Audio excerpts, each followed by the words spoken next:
बोलो नारायण नारायण नारायण। राम राम शर्मिला जी और सारे श्रोताओं को भी राम राम। और जहां जहां से भी आप जुड़े हैं, जिस देश विदेश से भी, इस हम आपको ध्यान कर रहे हैं कि आज इस पितृपक्ष के बेला में, पितृ यानी श्राद्ध के बेला में, कुछ लोग कहते हैं श्राद्ध पक्ष, कोई कहते हैं पितृपक्ष, और है तो वही एक समय जिस समय हमारे पूर्वज आते हैं धरती पर, जिनसे हमको डराना नहीं चाहिए। वही हमारे ही पूर्वज, एक दिन हम भी वही जगह पर पहुंचने वाले हैं। गरुड़ पुराण यही उपदेश देती है कि ये 15 दिन भगवान त्योहार, अनेक देवताओं का त्योहार अलग अलग समय होता है, लेकिन भगवान स्वयं अपना त्योहार 15 दिन बनाए हैं, यानी कि हमारे और आपका त्योहार। एक दिन जो हम और आप होने वाले हैं वो है पितृ।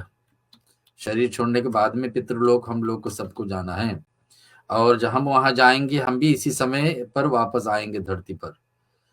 सोचने में, समझने में, सुनने में तो बड़ा डर लगता है कि कभी हम भी चले जाएंगे और फिर वापस आएंगे इस समय, लेकिन बात सीधे ही सीधे यही, गरुड़ पुराण को दो संदेशा यही है कि एक ना एक दिन सभी को इस पिंजरा को छोड़ करके हम लोग जाएंगे, और फिर कहते जिसमें भी कंफर्ट जोन में हम लोग जीते हैं, संसार में जो जिए हैं और जिसमें हम उठ बैठ रहे हैं और खुशियां ले रहे हैं संसार का, भगवान को भक्ति कर रहे हैं, जो भी कर रहे हैं, ये सब एक ना एक दिन छूट करके हम लोक पर जाएंगे। और इस समय भगवान हम लोग को भेजे कि जाइए धरती पर, देखिए हमारे लिए क्या करे। बहुत सारे लोग हमारे बीच में इस हफ्ते में प्रश्न आई हैं, और कितने लोग को फेसबुक पर, दोनों रेडियो सरगम पर और हिंदू कॉस्मोस वाले फेसबुक पर हम लोग डाले हैं कि क्या करना चाहिए इस पितृपक्ष में। पितृपक्ष में अपने पूजा पाठ को नहीं बंद करना चाहिए। जितने भी पूजा पाठ आप पहले से करते आए, कोई नेम व्रत है, कोई 16 सोमवार का व्रत रख रहे हैं, तो कोई हनुमान चालीसा का पाठ कर रहे हैं, तो कोई जल अर्पण कर रहे हैं, कोई मंत्र कर रहे हैं, कोई हवन कर रहे हैं, कोई पाठ श्रवण, जितने पहले से करते आए सबको करते ही करते रहना चाहिए। इसको छोड़ना नहीं चाहिए, क्योंकि यही तो हमारे दैनिक जीवन है, यही हमारी दैनिक भक्ति पूजा। हमने उस दिन शुक्रवार को बेला में कहा था कि तुलसीदास जी रामायण लिखने वाले इस रामायण का किष्किंधा कांड को लिखने की शुरुआत किए थे इसी महीना में, अश्विन महीना में।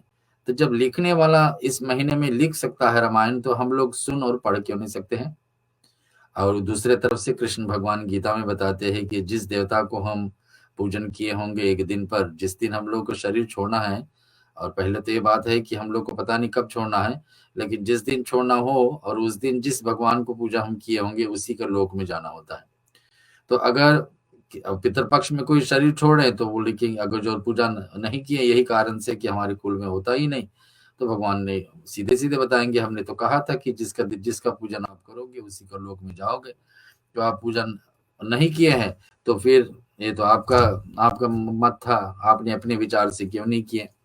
तो कहने के अभिप्राय है कि जितने भी पूजा नियम हम लोग पहले से करते आए, इस पितृपक्ष में उसको छोड़ना चाहिए नहीं चाहिए, करते रहने। लेकिन उसके सिवाय अपने पितरों को ध्यान करके हर दिन प्रतिदिन जल अर्पण कर सकते हैं हम लोग। कुशा का वृक्ष हो, पौधा हो, उस पे आप डाले, उत्तर क्षमा करना, दक्षिण की तरफ साउथ फेस कर करके, और काले तिल चावल हो, इसको लेकर के आप कुशा पर पितृदेवाय नमः, पितृदेवियाय नमः, जो भी समस्त पितृदेव पितृदेवियां हैं उस पर जल अर्पण कर सकते हैं, तिल और चावल मिला करके। अन्यथा एक फूल तो जरूर अर्पण करते हैं। जल कोई ना कोई भी दे सकता है, कुशा नहीं है तो कोई ऐसे न्यूट्रल ग्राउंड पर जगह पर डाल सकते हैं साफ सुथरे। लेकिन दिशा को याद रखिए कि दिशा पितरों को दिशा, जैसे हमारे देवताओं को दिशा पूर्व यानी कि ईस्ट की तरफ होती है, उत्तर की तरफ होती है, नॉर्थ की तरफ होती है, ऐसे ही पितरों का दिशा यानी कि दक्षिण यानी कि साउथ की तरफ होती है। ऐसा ध्यान करिए, और ऐसे पूजा पाठ में छोड़िए मत कि पूजा पाठ ऐसा है कि हर दिन प्रतिदिन करना ही करना चाहिए,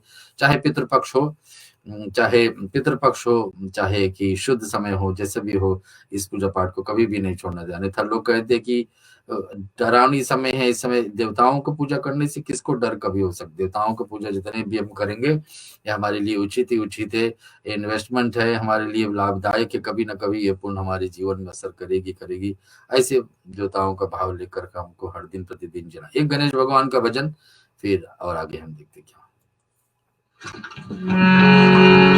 वक्रतुंड महाकाय सूर्यकोटि समप्रभा निर्विघ्नं कुरु मे देवा सर्वकार्येषु सर्वदा। गाइए गणपति जगवंदन, गाइए गणपति जगवंदन, गाइए गणपति जगवंदन, गाइए गणपति जगवंदन। जय गणदेवा, जय गणदेवा, जय गणदेवा, जय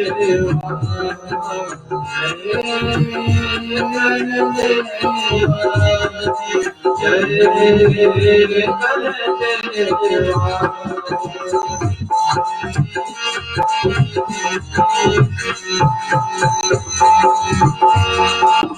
सिद्धि सदन गज मदन विनायक, कृपा सिंधु सुंदर सबलायक।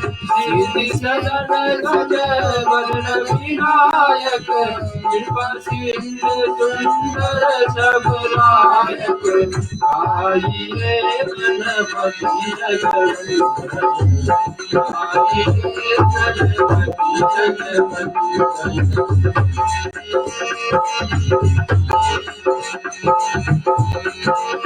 मोदक प्रिय बुध मंगल दाता, विद्या वारी भूति विधाता। मोदक प्रिय बुध मंगल दाता, विद्या वारी भूति विधाता। गाइए गणपति जगवंदन, गाइए गणपति जगवंदन।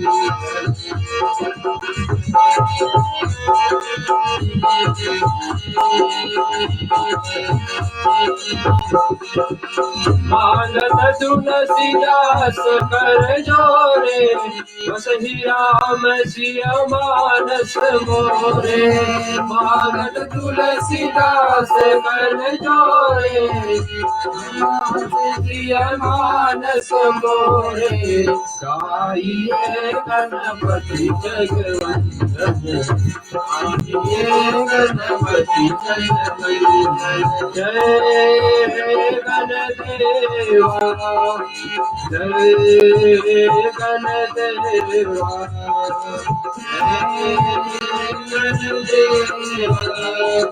जय गणदेवा। गाइए गणपति जगवंदन, गाइए गणपति जगवंदन। गण गणपतये नमो नमः, सिद्धि विनायक नमो नमः, अष्ट विनायक नमो नमः। गणपति बप्पा मोरया, अष्ट विनायक नमो नमः, गणपति बप्पा मोरया। गण गणपतये नमो नमः, श्री सिद्धि विनायक नमो नमः, अष्ट विनायक नमो नमः, गौरी नंदन नमो नमः। अष्ट विनायक नमो नमः, गौरी नंदन नमो नमः। श्रद्धावाम आ गई। इसके पश्चात हम लेने हैं ध्यान मंत्र। मंत्र हम लोग आपसे पहले इस प्रोग्राम के द्वारा कर चुके, सनातन धर्म का मूल भाग है। मंत्रों के द्वारा ही हम भगवान के साथ में सीधे सीधे कनेक्ट हो सकते हैं। सही उच्चार इनका हो, मन की शांति प्राप्ति होती है। मन को तारने वाले ये मंत्र, ध्यान मंत्र, चाहे छोटे से छोटे ओम गण गणपते नमः गणेश जी का, या बड़ी विस्तार से गणनंत्वा आदि मंत्र है, इन सभी को देते हुए महामृत्युंजय मंत्र जैसे है, जिस पर विजय प्राप्ति, मृत्यु पर विजय प्राप्ति वाली मंत्र को अद्भुत शक्ति है। धार्मिक हिसाब से लाभ, यानी कि साइंटिफिक हिसाब से भी देखा जाए तो हमारे अपने आप का शरीर में, शरीर के अंदर अच्छे एनर्जी लाने के लिए और अपने दिमाग में, ब्रेन के भी अच्छे सेल्स को एक्टिवेट करने के लिए, ब्लड प्रेशर को भी काबू में लाने की, यानी कि बाएं और से सीधे तरफ के अंगों की हमारी एक एकता लाने के लिए एक बीच में मंत्र बनती है। मंत्र के एक साधन है कि इसको हम अच्छे से उपयोग करें। तो हर एक प्रोग्राम में हम लोग लेते हैं मंत्र कुछ ना कुछ, चाहे छोटे भी हो चाहे लंबी मंत्र हो, और गायत्री मंत्र तो महामंत्र है ही, आप सभी को पता। ऐसे गरुड़ जी को भगवान विष्णु अपने गरुड़ पुराण में यही संदेशा देते हैं कि देखिए, जितने हम भगवान के साथ जुड़ते हैं, मतलब साधारण से साधारण व्यक्ति भी मंत्र बोल सकता है, बड़े से बड़े भक्त भी मंत्रों को सहारा लेते हैं। तो हम मंत्रों के द्वारा आज की प्रोग्राम को श्री गणेश करते हैं। उसके पश्चात हमारे बीच में अयोध्या से जुड़ने वाले पंडित जी क्षण मात्र में मंत्रों के बाद में हमारे साथ आने वाले।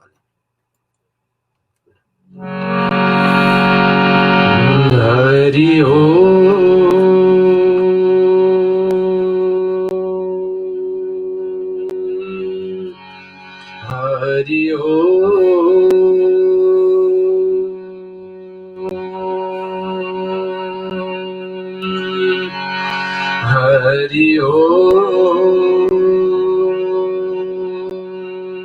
श्रीमन्महागणाधिपतये नमः। ओम श्री सरस्वतये नमः। ओम लक्ष्मी नारायणायेभ्यं नमः। ओम उमा महेश्वरायेभ्यं नमः। ओम वाणीहिरण्यगर्भायेभ्यं नमः। ओम शशिफुन्दरायेभ्यं नमः।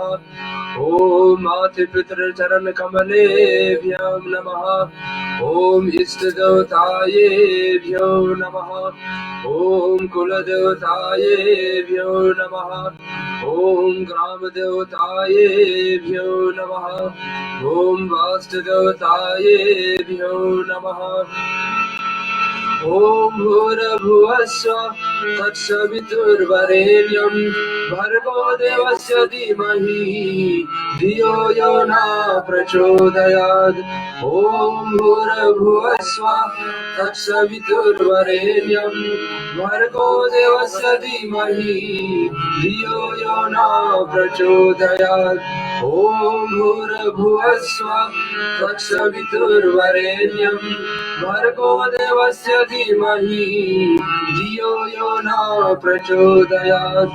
ओम दशरथनंदनाय विद्महि सीतावल्लभाय धीमहि तन्नो राम प्रचोदयात्। ओम जनकंदनाय विद्महि भूमिजाय धीमहि तन्नो सीता प्रचोदयात्। ओम दशरथनंदनाय विद्महि उर्मिलाप्रियाय धीमहि तन्नो लक्ष्मण प्रचोदयात्। ओम अजनीगर्भाय विद्महि वायुपुत्राय धीमहि तन्नो हनुमत् प्रचोदयात्। शन्नो मित्राः संवरणा शरणो भवतेर्वा। शन्नो इन्द्रो बृहस्पतिः शन्नो विष्णुरुक्रमः। नमो ब्रह्मणे नमस्ते वायो त्वमय प्रतिचं ब्रह्मायसि। त्वमय प्रतिचं ब्रह्म वदेशामि नित्यं वदेशामि सत्यं वदेशामि। तन्वारोतु तत्त्वकारमौतु औतु माम् औतु वकारम्। ॐ शान्ति शान्ति शान्ति।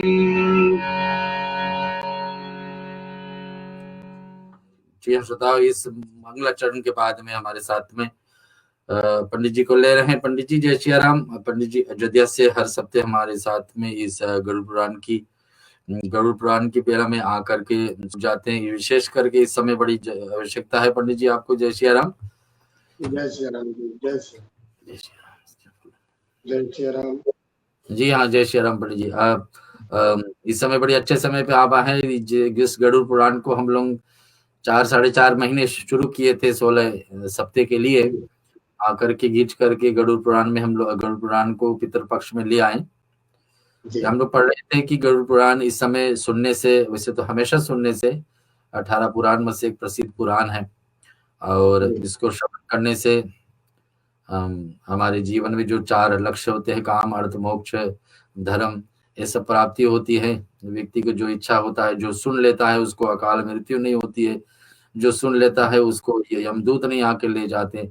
तो हम लोग तो ऐसे उपदेश लेकर नहीं सोचे थे कि ऐसे ऐसे चलते रहेगी, लेकिन चुने चुने श्लोकों को और कथाओं को लेकर के भक्तों को हर सप्ताह इस बीच में प्रस्तुत किए। और आप भी हमारे साथ इतने हफ्ते से जुड़े हैं। ये हमारे बीच में अभी भी सप्ताह में, पिछले सप्ताह आप अपने गणेश कथा के माध्यम से कहे, और हम भी पिछले शुक्रवार से कहे कि लोगों को इस समय पूजा पाठ नहीं छोड़ना चाहिए। अश्विन महीना में ही हम कहीं पढ़ रहे थे कि तुलसीदास जी, संत शिरोमणि तुलसीदास जी, इसने किष्किंधा कांड को लिखना शुरुआत किए थे।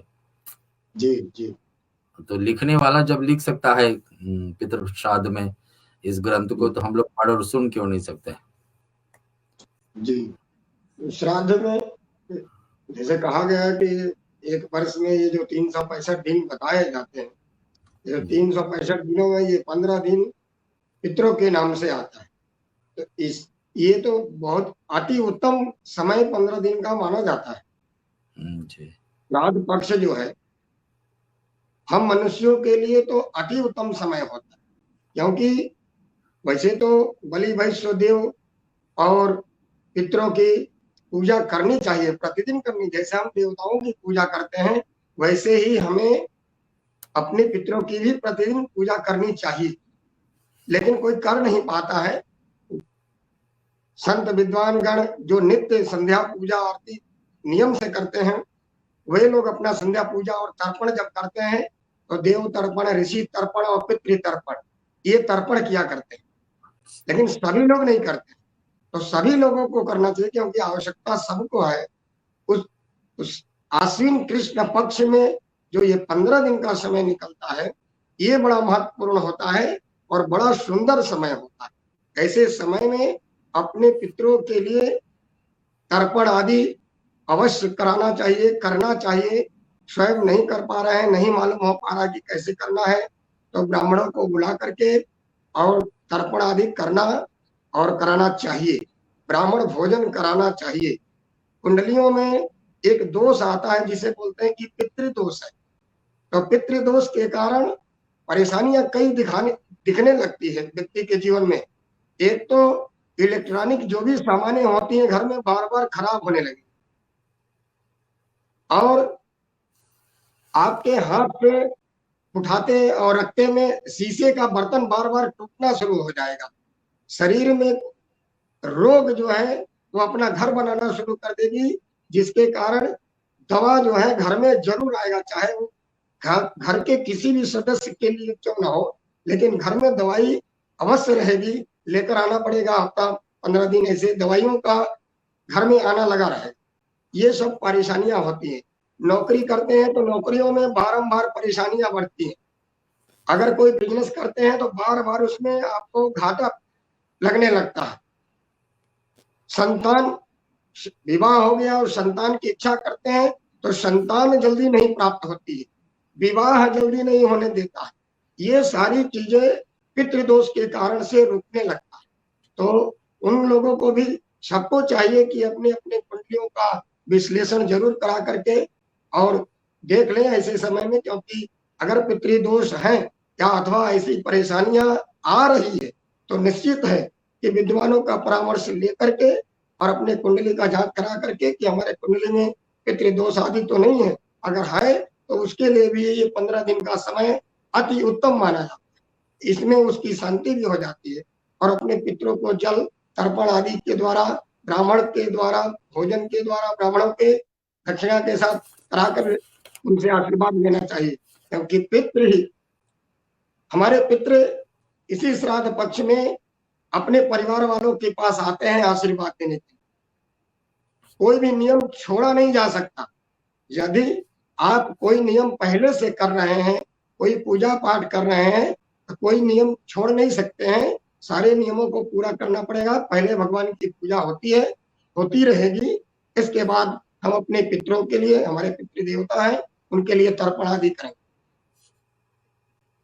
जी पंडित जी, ये बात मैं हमेशा दोहराता हूँ लोगों के बीच में कि एक न एक दिन आप भी तो पितृ बनने वाले हैं। तो आज हम किसी के लिए कर रहे हैं, आज हम किसी को दे रहे हैं, तो दोबारा हमारा भी समय बहुत दूर नहीं, जब भी होगा तो हमारे लिए भी कुछ देने, क्योंकि इसी समय तो पितृ तो धरती पर भेजा जाता है जिस तिथि पे वो शरीर छोड़े हैं, और इस समय आते हैं तो यही आशा रखते हैं कि हमारे लिए कुछ दिया जाए। और गरुड़ पुराण तो यही कहती है कि अपना तिथि, जिस पुण्य तिथि को परिवार में कोई शरीर छोड़े है, उस तिथि को पता लगाकर उस दिन उचित समय देख करके विद्वानों से ज्ञान लेकर के उसको परंपरा, कुल को, परंपरा को ध्यान करते हुए कुछ ना कुछ अर्पण करना, चाहे जल दे या तो फिर कुछ पकवान दे या किसी और को खिलाए। गरुड़ पुराण में हम लोग कुछ हफ्ते से पहले सुने थे, जिसको हम निमंत्रण देते हैं भोजन के लिए, मान लीजिए एक पुरोहित को हम घर पर बुलाएं अपने पुण्य तिथि पर, अपने परिवार का पुण्य तिथि पर, तो जो आत्मा के लिए दे रहे हैं वो आत्मा उस व्यक्ति के अंदर प्रवेश करके फिर वो भोजन ग्रहण करते हैं जिस तिथि पर हम बुलाए थे। जैसे ब्राह्मण को बुलाए तो ब्राह्मण के अंदर वो आत्मा प्रवेश करेगी और उस भोजन को ग्रहण करेंगे। ऐसे ही 13 दिन पर होता है, या तो 12वें दिन, 13 दिन, जब भी घर की शुद्धि हो, जब जो सूतक लगी, और ऐसे भी पितृपक्षों में विवाद आती है। पंडित जी जी आगे आने वाले, जैसे कि इस नवमी तिथि के बारे में थोड़ा हम पूछना चाहते हैं। नवमी तिथि हमेशा कहते हैं कि माताएं की तिथि है, तो अगर उनका तिथि दूसरे दिन पड़ रहा है तो दूसरे दिन भी करें, नवमी को भी करें, या क्या आपका मत? नहीं, नवमी तिथि जो है मातृ नवमी के नाम से जानी जाती है। तो जिन माताओं की तिथियों के बारे में मालूम है तो उसे तो तिथि पर करना आवश्यक है जी। उनको तो तिथि पर ही जाकर के कर लेना चाहिए। जिस तिथि में उन्होंने शरीर छोड़ा है उस तिथि को ही उनके लिए तर्पण और ब्राह्मण भोजन कराना चाहिए। लेकिन बहुत से लोग ऐसे भी हैं जिनके बारे में, उनकी तिथियों के बारे में मालूम नहीं है कि कौन सी तिथि है। तो माताओं के लिए कहा गया है कि मातृ नवमी, उस नवमी तिथि में जो अनजान है, जिनकी तिथि नहीं मालूम है, और सभी माताओं के लिए उस तिथि में अगर हम तर्पण और श्राद्ध, पर्वण श्राद्ध आदि जो भी करते हैं नियम पूर्वक, उसको करने से लाभ होता है। उसको करना चाहिए। जिनको नहीं मालूम है उन्हें मातृ नवमी में कर लेना चाहिए माताओं के लिए। अन्यथा फिर अमावस को सिर्फ पुरुषों के लिए दिया गया क्या, ये बात आप बोल रहे? अमावस में तो पितृ विसर्जन होता है, तो उस दिन कोई 14 दिन के अंदर तक भी नहीं कर पाया, बहुत व्यस्तता होने के कारण। अंतिम में जाकर के अमावस्या को, वो पुरुषों के लिए, महिलाओं के लिए, सबके लिए है, विसर्जन का दिन होता है। अमावस्या के दिन निश्चित रूप से कर लेना चाहिए सबके लिए। जी अंजाम। हाँ, 2 चीजें और रहेंगे, फिर हम आपको जाने देंगे। आप मुझे पता, आप अपना आरती में व्यस्त होंगे और अपना मंदिर को देख रेख करना। आखिरी में हम राशिफल लेंगे आपसे, लेकिन ये 2 बातें, एक तो पितृ गायत्री जो है वो हम लोग को सुनाई दीजिए इस माध्यम से। और पितृ गायत्री ये भी मैं पूछना चाहता था कि कोई अगर जो दैनिक हवन करते हैं, पूजा पाठ, दैनिक हवन में पितृ गायत्री, दैनिक हवन में देवी देवताओं का हवन आहुति देते, उसमें पितरों को आहुति दे, ये उचित है या नहीं, ये बात बता दीजिए। दे सकते हैं, क्योंकि जब बड़े यज्ञ होते हैं, जिसको जब हम लोग महायज्ञ करते हैं, तो महायज्ञ में निश्चित रूप से हम नांदी मुख श्राद्ध करते हैं। उसका नाम नांदी मुख श्राद्ध। आप तो जानते हैं शादी में, विवाह में भी इसको किया जाता है। तो दैनिक में भी ब्राह्मणों को चाहिए, और आप तो अग्निहोत्री हैं, प्रतिदिन यज्ञ करते हैं, तो आप अग्निहोत्री, तो निश्चित रूप से ये सब काम, देव तर्पण, पितृ तर्पण, ऋषि तर्पण, ये संध्योपासन के अंतर्गत आते हैं। तो आप उनके नाम से आहुति भी दे सकते हैं जी, और देना चाहिए। पितरों के लिए ये 15 दिन का जो समय है बड़ा ही महत्वपूर्ण है। सभी लोग अपने पितरों का ध्यान करें। आज हमारे पितृ नहीं है, कल हम दूसरे के पितृ माने जाते हैं। ये परंपरा है संसार की। आद्यवा विश्रांतेवा मृत्युर्वही प्राणी नाम ध्रुवा। दुनिया में अगर कोई चीज सत्य है, अटल सत्य है, तो यही सत्य है कि जो आया है सो जाएगा, राजा रंग फकीर। इसलिए अगर हम अपने पूर्वजों का मान सम्मान करेंगे, उनके नियमों का पालन करेंगे, श्राद्ध पक्ष में उनका ध्यान रख करके, क्योंकि वो हमारे तरफ मुख करके खड़े होते हैं कि हमारे कुल से हमारी संतानें जो धरती पर है जीवित अवस्था में, वो हमें तर्पण के द्वारा जल देंगी और ब्राह्मणों के मुख के द्वारा हमें भोजन देंगी, और उसको पाकर तो तृप्त होते हैं और फिर आशीर्वाद देते हैं। तो जिन्हें मंत्र, गायत्री मंत्र और पितृ जो है गायत्री मंत्र याद है तो वो लोग पाठ करेंगे, जिनको नहीं याद है वो श्रवण करेंगे। ओम पितृदेवाय विद्महे जन्मदात्रे च धीमहि तन्नो पित्रे प्रचोदयात्। ओम पितृदेवाय विद्महे जन्मदात्रे च धीमहि तन्नो पित्रे प्रचोदयात्। ओम पितृदेवाय विद्महे जन्मदात्रे च धीमहि तन्नो पित्रे प्रचोदयात्। ओम देवताभ्यः पितृभ्यश्च महायोगिभ्यो च नमः स्वाहायै स्वधायै नित्यमेव नमो नमः। नित्य इनको आप प्रणाम करना चाहिए और सभी को करना चाहिए, अपने अपने पितरों को। समस्त संसार वासियों के जो जिनके पितर हैं उन पितरों की कृपा उनके परिवार पर बनी रहे, यही मंगल कामना। धन्यवाद पंडित जी। अच्छा था पंडित जी से अभी सुने कि पितृ गायत्री किया। हम थोड़े एचएन में इस फेसबुक का पेज पे एक दो छोटे मंत्र पितृपक्ष के समय आप बोल सकते हो। पितृदेवाय नमः, पितृदेवियाय नमः, जिसको हम अभी डाल दिए हैं, शर्मिला जी लिख दिए हैं। उस मंत्र को आप ध्यान रखिए। उस मंत्र को हमेशा भी, हर दिन, प्रतिदिन भी पितरों को कुछ दे रहे हैं तो बोल सकते हैं कि पिताजी यानी कि कोई पुरुष गुजरा है तो उसके नाम से पितृदेवाय नमः, माताएं गुजरी हैं तो पितृदेवियाय नमः। ऐसे ध्यान रखिए। इस मंत्र को हर दिन प्रतिदिन भी बोल सकते हैं। कुछ पितरों को दे रहे हैं, अन्यथा पितृपक्ष के समय जल आदि अर्पण करें तो ये मत। एक पितृ गायत्री भी है जो पंडित जी अभी बोले, थोड़े क्षण में हम उसको भी लिखवा देंगे, आप उसको याद रखिए। आपने भी, जिस पंडित जी ने कहा, इस पितृपक्ष में अगर जो पूजा विधि में आप करते तो इस पितृ गायत्री भी बोल सकते हैं।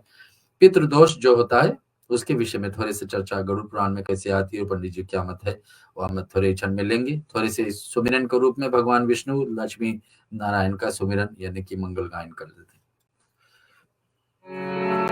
विघ्नेश्वराय वरदराय श्रीप्रियाय लंबोदराय सकलाय जगद्दिताय नागाननाय श्रुति अग्नविभूषिताय गौरी सुताय गणनाथ नमो नमस्ते। योन्ता पुरुष मम वाचमा प्रसिद्धां संजीवयक्त किल शक्तिधरा सदाम्नाम् अन्य सहस्रचरण शोणत्वगादीने ब्राह्मणां नमो भगवते पुरुषाय तुभ्यम्। अधरं मधुरं वदनं मधुरं नयनं मधुरं हसितं मधुरं हृदये मधुरं गमनं मधुरं मधुराधिपतेरखिलं मधुरम्।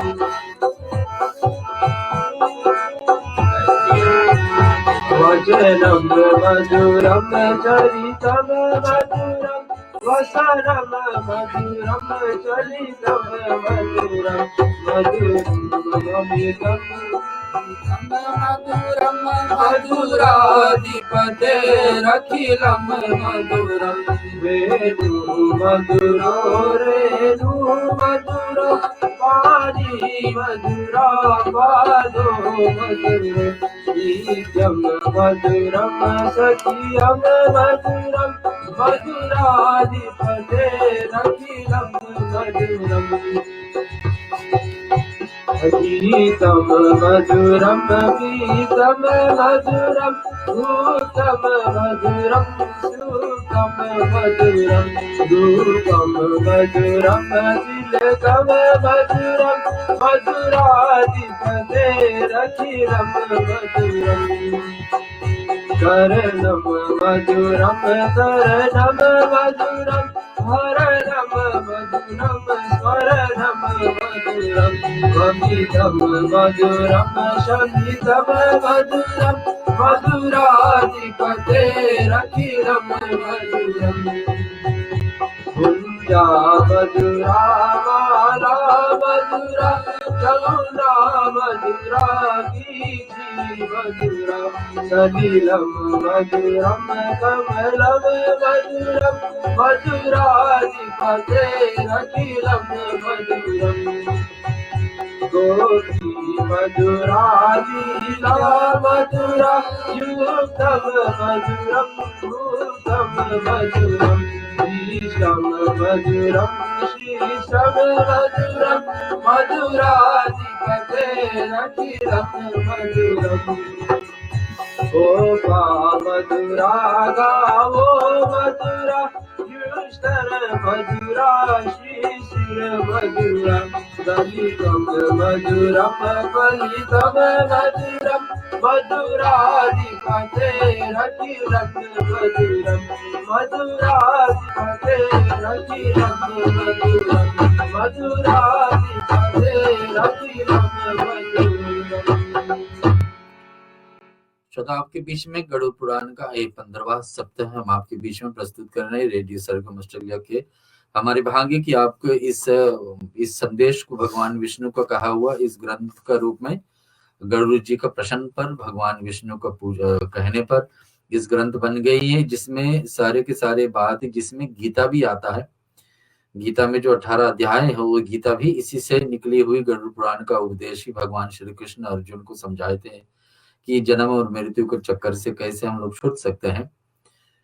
ये जितने बातें लिखे हैं सब मनुष्य के ऊपर ही लागू हैं, क्योंकि मनुष्य ही इस ज्ञान को लेकर के अपने जीवन में उतार करके अपने जीवन को सुधार सकता है।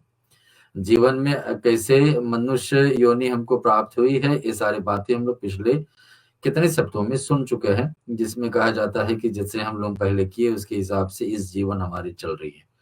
आता है कैसे कि प्राप्ते निरुघोगी जगत यतेखिम प्रस्तुकपकाहम विश्वतश्रे भयस्थाने ह नरह को यानाम हन्यते तो ये फेन समय देहे जीवन क्रम में संसिते हैं अत्यंत प्रिय संवासे कथा तिष्ठति निर्भयम अहिते हित सर्गम सायुतहम ध्रुव संगीतम अनर्थे आधार विज्ञान समृद्धि सह पश्यन्ते। भगवान यहाँ पर कह रहे कि सुनिए कि हम लोग को प्रारब्ध के हिसाब से कि पहले हम लोग जीवन में कैसे किए हैं वैसे इस जीवन में हम लोग को सुख और दुख आकर बैठ गई। इस जीवन से हम लोग को एक कदम और आगे बढ़ना है। कभी भी हम कुछ करें तो हमारे लक्ष्य में यही होना चाहिए ह्यूमन लाइफ का कि कुछ कदम आगे बढ़े, कुछ ऊंचा और करके जाए जो पहले नहीं कर पाए। आज एक दिन से दूसरा दिन में यही है, एक दिन से दूसरा दिन में यही है कि आज हम क्या किए उससे दूसरे दिन और परिवर्तन हो, आगे बढ़े। तो इस जन्म से दूसरे जन्म में भी यही बात होती है कि हम लोगों को इस पिंजरे से छूटने से पहले कुछ ना कुछ कोशिश कर लेना चाहिए कि हमको और कुछ हासिल हो जाए, कुछ ऐसा हो पाए जो इस जन्म में नहीं था। अगर दोबारा मनुष्य जीवन फिर मिलना है तो फिर हम लोग को सुधार में हो। इस जीवन में जो भी दुखदायी जीवन थी उससे हम छुटकारा प्राप्त होने के तो एक गरुड़ पुराण बता रही कि भगवान श्री लक्ष्मी नारायण बता रहे गरुड़ जी से कि अच्छे से अच्छे कर्म का सहारा लेना चाहिए। व्यक्ति को हर एक प्रयास करना चाहिए अपने आप को सुधारे। फिर पितृपक्ष के समय बता रहे कि पितरों को तर्पण आदि करे, पितरों को कुछ ना कुछ अर्पण करे, हर दिन प्रतिदिन कुछ ना कुछ हम बना करके दे सकते हैं पितरों को।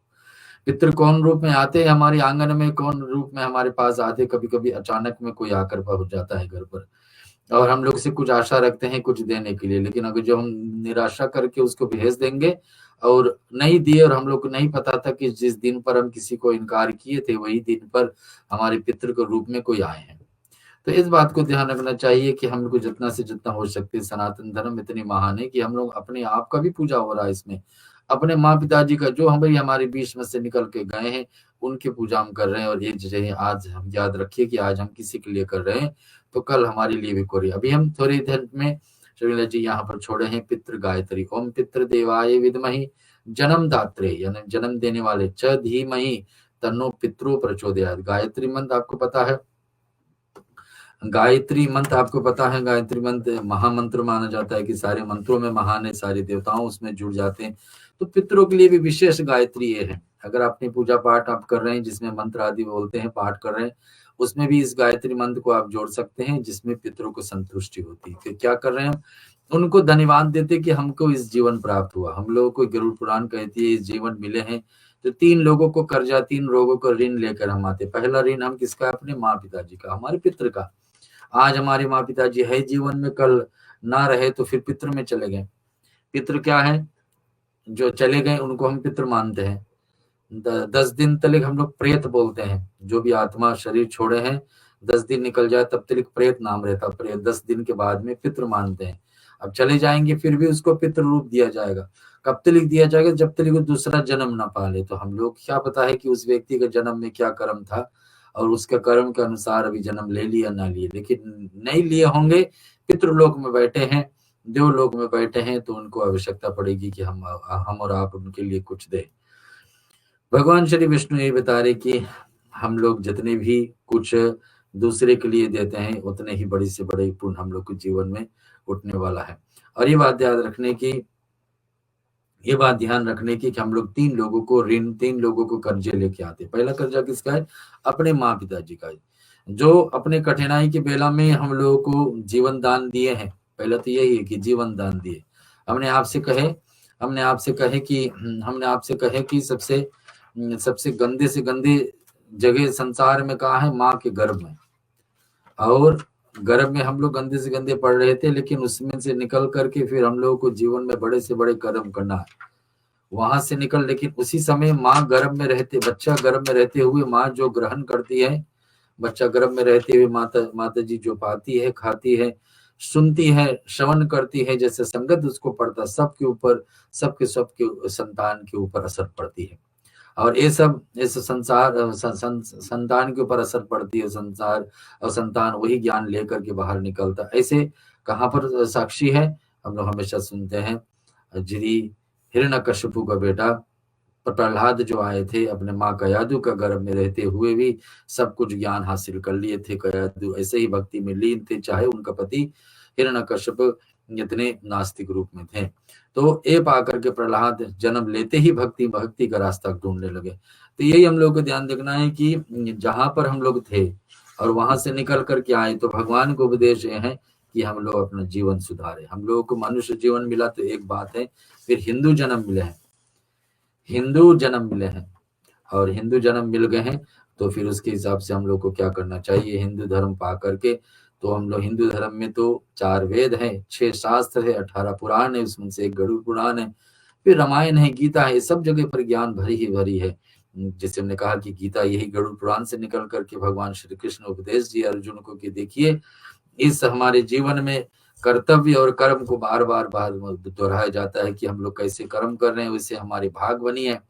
भाग के हिसाब से हम लोग सुख और दुख अनुभव कर रहे हैं, और इस सुख और दुख जैसे समाप्त होती है, उसके हम सिवाय और कुछ क्या कर लेते हैं, वही हमारे दूसरे भाग बनने वाले। तो अपने भाग को उठाने के लिए जब तक इस शरीर को छोड़ करके हम इस पिंजड़े से नहीं निकल जाते, अब जहां से शरीर निकल गई तहां हम कर्महीन हो जाएंगे, कुछ भी नहीं कर्म कर पाएंगे। लेकिन जब तक इस पिंजड़े यानी इस शरीर में हम हैं, तब तक हम लोग को उत्तम से उत्तम उपाय ढूंढते रहना चाहिए कि भगवान की भक्ति हम अपने हाथ में आ जाए और ये पा जाएंगे। गुरु जी से यही भगवान बता रहे कि यह मैंने किया है, काल के इस गहरे महासागर में ये संपूर्ण जगत डूबता उतारता रहता हूँ। मृत्यु, रोग, बुढ़ापा रूपी ग्रहों को जकड़े जाने पर भी किसी व्यक्ति का ज्ञान नहीं हो पाता है।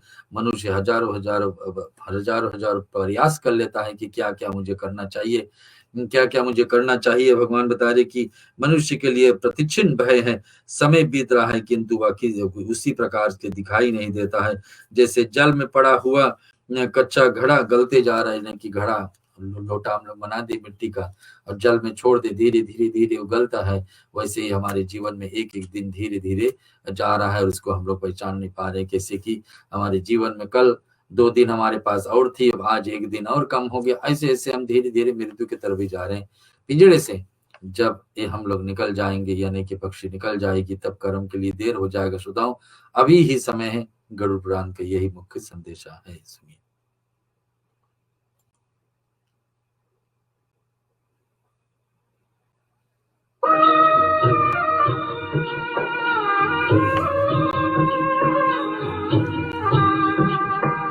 पिंजरे के पंछी रे,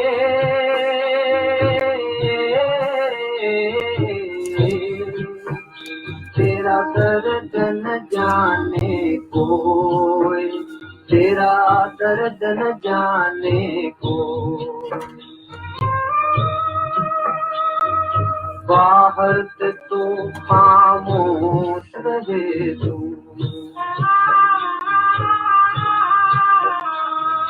बाहर से तो खामोश रहे तू, भीतर भीतर रोए रे, के भीतर भीतर रोए, तेरा दर्द न जाने को।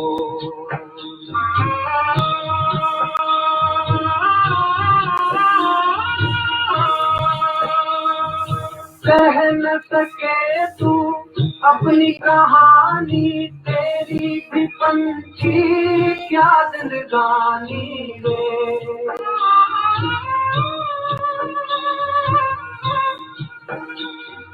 कह न सके तू अपनी कहानी, तेरी भी पंछी क्या जिंदगानी रे।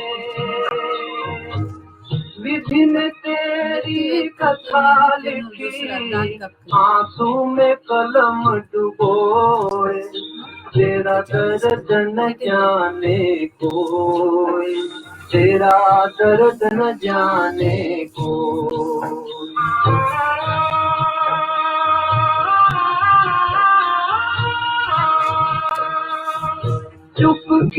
चुप के रोने वाले, रखना छिपा के दिल के छाले रे।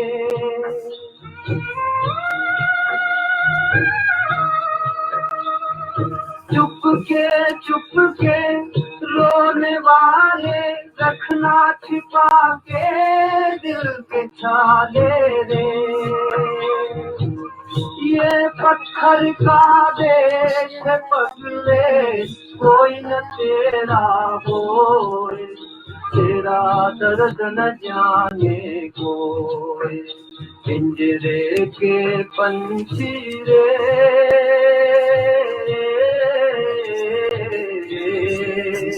तेरा दर्द न जाने कोई, तेरा दर्द न जाने कोई। पिंजरे के पंछी रे,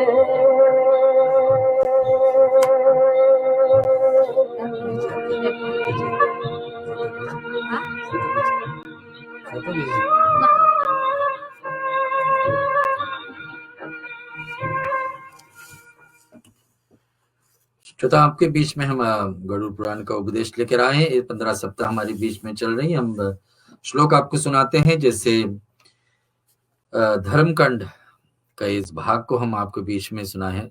धर्मकांड आपको पता है, जैसे रामायण में अनेक कांड होती है, वैसे ही गरुड़ पुराण में भी 7 कांड है। लेकिन धर्मकांड के अंदर ही ये सारे मृत्यु के संबोधित है विषय भगवान विष्णु चुन करके गरुड़ जी को प्रश्न पे बताए कि प्रभाव से पृथ्वी दगती है, सुमेरु पर्वत विषिन्न हो जाता है तथा सागर जल सूख जा सकता है, फिर भी शरीर के संबंध तो बात ही क्या है। पुत्र मेरा ही है, स्त्री मेरा है, धन मेरा है, बंधु मेरे हैं।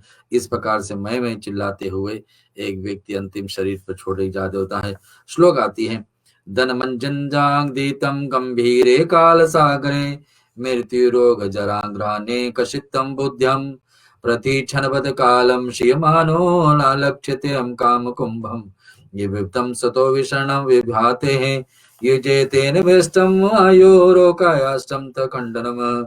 या मैंने किया है, या मुझे करना था, या सब किया गया हुआ, यह सब मेरे भगवान के युक्त मनुष्य मृत्यु अपने वश में कर लेता है। कल किए जाने वाले कार्य को आज ही कर लेना चाहिए। भगवान बताए कि जैसे ही गरुड़ जी से पूछ रहे हैं कि जैसे ही व्यक्ति को जीवन में विचार आ जाए कि हमने ऐसा कर्म करना है तो कर ही लेना चाहिए, तो उसको कर लेना चाहिए। क्योंकि जो शाम को करना है वो सुबह कर लें, जो कल करना है वो आज कर डालें। क्योंकि शुभ करने के बस विचार आ गया, उसको टालना नहीं चाहिए, क्योंकि कभी काल टालने से वो घड़ी फिर प्राप्त नहीं होती। तो यहाँ बता रहे कि मृत्यु का कोई भरोसा नहीं कब आएगा। इसी गीता में भगवान बताए हैं 6 चीजें हमारे और आपके वश के बात नहीं है। जन्म, मृत्यु, हानि, लाभ, यश, अपयश। यानी कि हमारे जीवन में कोई बड़ाई करे या बुराई करे, और हानि होगा या लाभ होगा, हम जो भी कर्म करे, और तीसरे 5वां और 6ठा जन्म हमारा कब हुआ, कहाँ हुआ, और मृत्यु कब होने वाला, ये भी नहीं पता। तो उसी बात को गरुड़ जी को भगवान यहाँ विष्णु बता रहे कि शुभ कर्म का विचार ही आ गई गरुड़ जी, उसको कर लेना चाहिए। उसको दोपहर से पहले ही कर लेना चाहिए जो शाम को करना है, क्योंकि कार्य हो गया अथवा नहीं हुआ और इसके मृत्यु प्रतीक्षा नहीं करती। मृत्यु जो अपन समय पर आएगी, जिसको हम लोग को पता नहीं कब आने वाली है, उसको प्रतीक्षा नहीं करना चाहिए कि हम तो हमारे जीवन में बहुत समय हम कर लेंगे। बस मन आया और कर सकते हैं तो कर ही लीजिए। आगे भगवान कह रहे कि सुनिए, वृद्ध अवस्था प्रतर्शक अत्यंत भयंकर रोग सैनिक है, मृत्यु शत्रु है ना। हमारे जीवन में मृत्यु तो शत्रु है, कब आके ढस लेगी, कब आके ढस लेगी कि हम लोग को नहीं पता, लेकिन ढस ले उससे पहले हमको तैयार रहना चाहिए। कैसे तैयार रहे? एक एक क्षण पर, एक एक पल पर हमको सोचना चाहिए, ढूंढना चाहिए कि क्या हम और अच्छे कर सकते हैं अपने शरीर छोड़ने से पहले। गरुड़ जी को भगवान समझा रहे विष्णु कि सुनिए, तृष्णा रूपी उसियों से चितित विश्व रूपी घृत में डूबे हुए राग द्वेष रूपी अग्नि की आंचों से पकाए गए मानो मृत्यु खा लेती है बालक, युवा, वृद्ध, गर्भ, सिद्ध सभी प्राणियों को मृत्यु अपने समाहित कर लेती है। किसी को नहीं पता कब मृत्यु आने वाली है। यहाँ तक हम लोग देखते हैं कि भगवान श्री कृष्ण का 6 भाई ऐसे मारे गए, जन्म लेते ही मृत्यु को प्राप्त हुआ। कृष्णाष्टमी में आप सुने होंगे कि जन्म लिए हैं सबसे पहले, सबसे बड़े भाई कृष्ण भगवान को कीर्तिमान, जन्म लेते ही उसको उनके मामा के द्वारा मारा। ऐसे ऐसे 6 भाई मारे गए। कहने के मतलब भगवान ये बताए, कोई बालक है, कोई युवा है, बालक है, चाइल्ड है, युवा यानी कि यूथ में पहुंच गए, वृद्ध हो गए, बूढ़े भी हो गए, जवान है, गर्भ में है। किसका कब मृत्यु लिखा हम लोग को नहीं पता। पिछले जन्मों के कारण ही हमारी मृत्यु पहले आके लिख जाती, किस बेला में होने वाला, और उसको लिखा है, हम लोग को नहीं पहचाने। लेकिन क्या हमारे पास है? सबसे वैल्यूबल, सबसे मुख्य चीज, बहुमूल्य चीज हमारे और आपके पास क्या है? समय।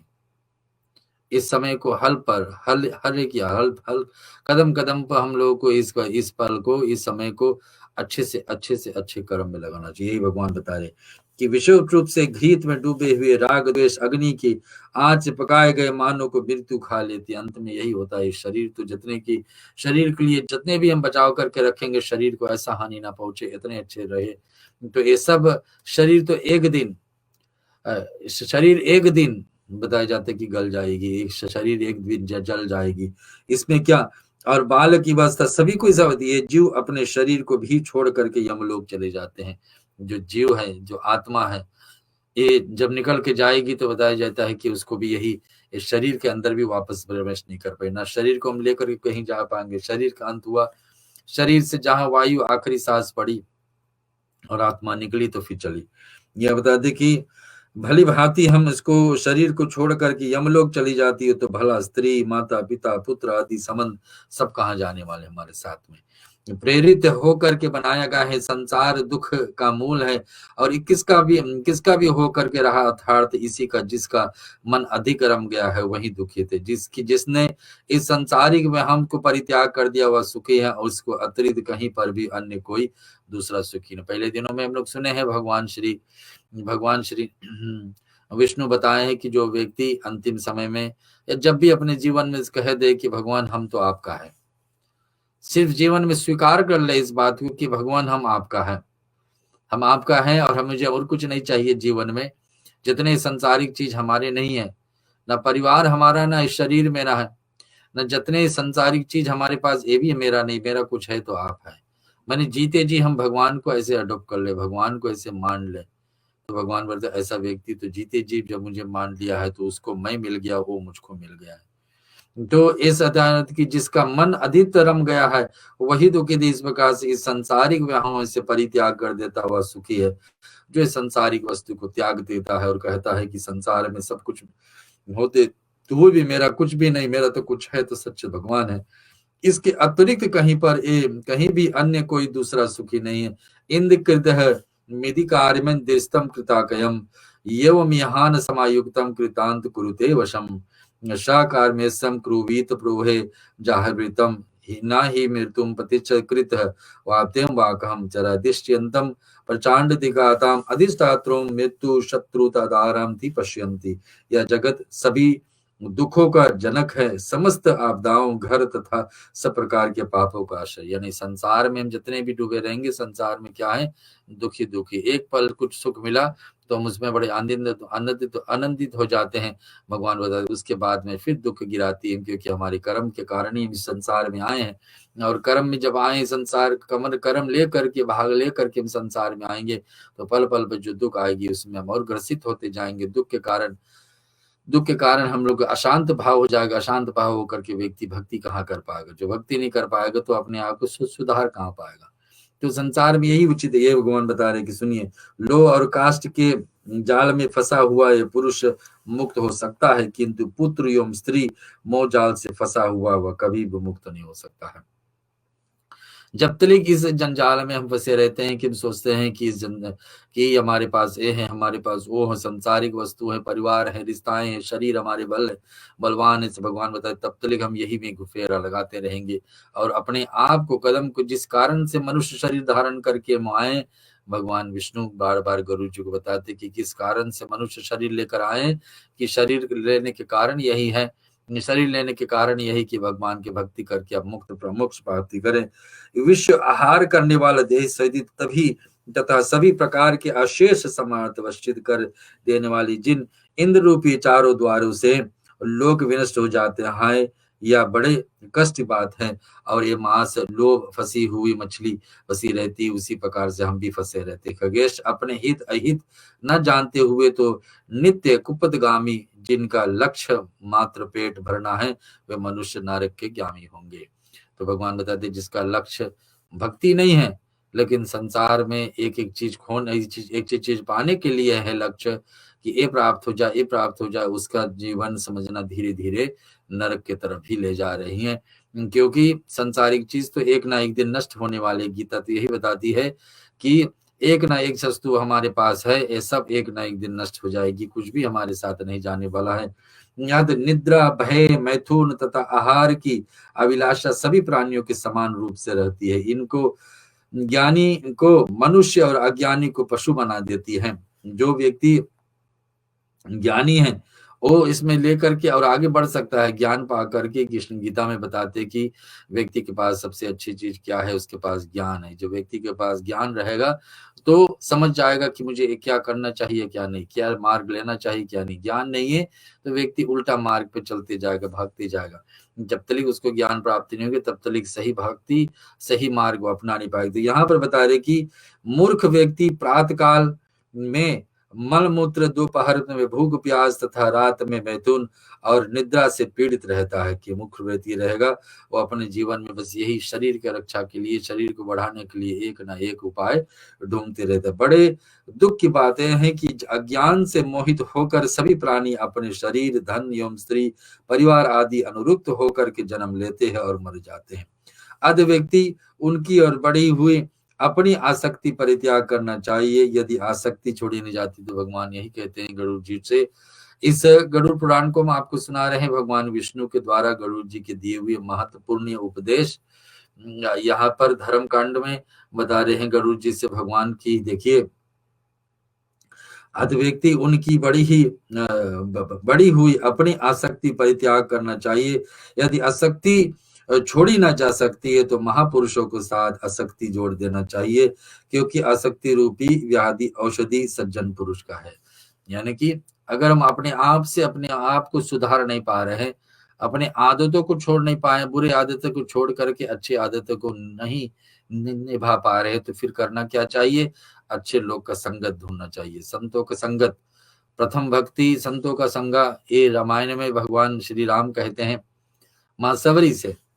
और यहाँ बताती हिता हित ही जानने से नित मार्दी गमनम कुछ ही पुराण इष्टम ये न ये ते मेरा नारक खगह निद्रा भायुतम सर्वश प्रणाम समा ज्ञानवान मान प्रोत ज्ञानहीन पशु सिमृता। इनकी सत्संग और विवेक ये दो प्राणी के मल रहित स्वस्थ दो नेत्र है। हमारी आंख कैसा है? सत्संग, और बताती कि विवेक से ज्ञान ना। और व्यक्ति जो ज्ञान लेकर के जीवन में उतार ले, कितने लोग के पास ज्ञान है लेकिन सचमुच में अपने जीवन में उतार नहीं पा रहे। तो ज्ञान वैराग्य इस प्रकार के जीवन में हो, ज्ञान हो, और हम धीरे धीरे कुछ ना कुछ बुरे आदतों को त्यागते रहे तो उत्तम है। तो यहाँ बताते हमारे दो आंख क्या है? सत्संग और विवेक। विवेक यानी कि ज्ञान हमको प्राप्ति हो और प्राप्ति सत्संग, अच्छे लोग का संगत। अगर जो अच्छे लोग का संगत हम करके तो धीरे धीरे अपना बदलाव आ ही जाएगा। कि संगत अच्छे लोग का है तो धीरे धीरे बदलाव आगे। देखा देखी हर दिन देखते रहेंगे, हर दिन देखेंगे वो कुछ ना कुछ अच्छे कर रहे हैं, मैं नहीं कर रहा हूँ, तो अपने आप में बदलाव आएगा ही आएगा। यहाँ पर बताया जिसके पास ये दोनों नहीं है तो मनुष्य समझना अंधा है। जो अच्छे लोग का संगत नहीं करता और जिसके पास ज्ञान ठीक नहीं है, जिसके पास भक्ति का ज्ञान नहीं है, तो भगवान विष्णु बता रहे गरुड़ पुराण में, वो व्यक्ति अंधा के समान ही है। या कुमार्ग शाम कैसे नहीं जाएगा, अर्थात वह अवश्य है कुमारगामी होगा। सत्संग विवेक निर्मल नयनदयनम यस्सत नास्तिक नर अवशोषितम कथायांसम। अपने अपने वर्ण श्रम धर्म को मानने वाले सभी मानव दूसरे धर्म को नहीं जानते, किंतु वे दम वेशीभूत हो जाते हैं तो अपना ही नाश कर लेते हैं। व्रत चार्म्योत से हुए प्रयास तो कुछ लोगों को क्या बनेगा, तो लोग मिस्टर सोचते हैं कि किसने, लोग दूसरा उदाहरण देखेंगे। भगवान बता रहे हैं कि यहाँ पर विष्णु भगवान कह रहे हैं कि लोग दूसरे को उदाहरण देखे कि किसी ने इतने व्रत किया तो उसका क्या लाभ हुआ, आखिर में तो है वैसे ही। और कोई दूसरे को देखेगा बोले कि इतने अच्छे पर जिनके पास ज्ञान था, ग्रंथों के ज्ञान था, तो क्या बदला वो जीवन में, देखने व्यक्ति तो वैसा ही है। और भगवान दूसरे तरफ बताए कोई बड़ा यज्ञ कर रहा हो, पूजा कर रहा हो हर दिन प्रतिदिन, तो दूसरा जो नास्तिक व्यक्ति उसको देख के कहेगा इनका क्या बदला हुआ, वो पूजा ही तो कर रहा, हमारे से क्या फर्क हुआ।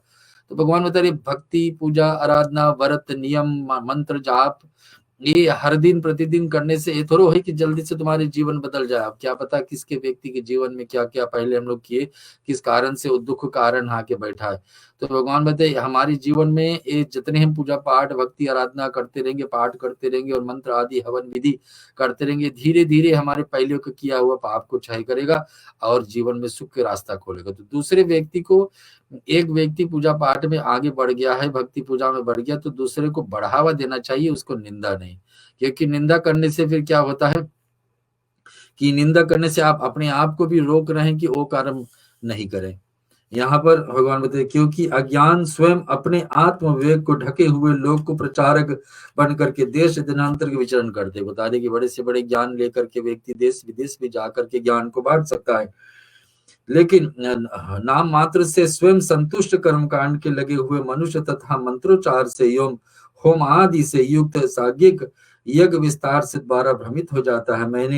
मेरी माया से विमोहित मूढ़ लोग शरीर को सुख देने वाले एक भक्त तथा उपासादि के नियमों से अपने पुण्य रूप से अष्टदष्ट की कामना करता है। तो भगवान बता देवी कि हमको पूजा पाठ करना चाहिए तो निष्काम भाव से करना चाहिए। गीता में भी इस बात को भगवान बार बार दोहराते कि जब भी पूजा पाठ हम करें तो निष्काम भाव से। निष्काम भाव का मतलब है कि बिना एक्सपेक्टेशन की लौट के हमें यह प्राप्ति हो।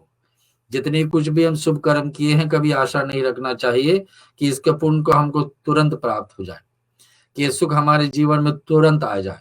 कर दिए हैं, भोजन पूजा पाठ कर रहे हैं, शुभ कर्म कर रहे हैं, दान पुण्य कर रहे हैं, हवन विधि कर रहे हैं, पाठ ग्रहण कर रहे हैं, ये आप करते ही रहिए, क्योंकि इसका बदलाव में आपका जीवन में जल्द से जल्द उसका असर पड़ने वाला। क्योंकि एक दिन आप पूजा किए, फिर दूसरे दिन फिर कर लिए, तो समझना कल का पुण्य आज हमको फिर पूजा करवा दी। कल का हम अच्छे कर्म किए थे तो आज का वो भाग हमारे जीवन में फिर आ गई। तो मैं ब्रह्म को जानता हूं, ऐसे कहने पर कर्म तथा ब्रह्म दोनों से भ्रष्ट दाम्भी योम ढोगी व्यक्ति अतियज्ञ के समान परित्याग कर देना चाहिए। घर में वन के समान मानकर निवस्त्र लज्जित हो साधु गधे अन्य पशुओं को भांति इस जगत में घूमते रहते हैं, क्या ये विरक्त होते हैं? कदापि नहीं। यदि मिट्टी, भस्म तथा धूल के लेप करने से मनुष्य मुक्त हो सकता था तो ऐसे भी नहीं। भस्म से नित्य रहने वाला तो दूसरे जानवर भी कर सकता है। तो भगवान बता रहे कि जितने भी शुभ कर्म करते इसमें हम घमंड भी नहीं करना चाहिए कि मैं ये कर लेता हूँ, मैं ये कर लेता हूँ। कर रहे हैं सो आपका भाग है, आपका पुण्य जोर कर रहे हैं तो आप भक्ति पूजा कर रहे हैं।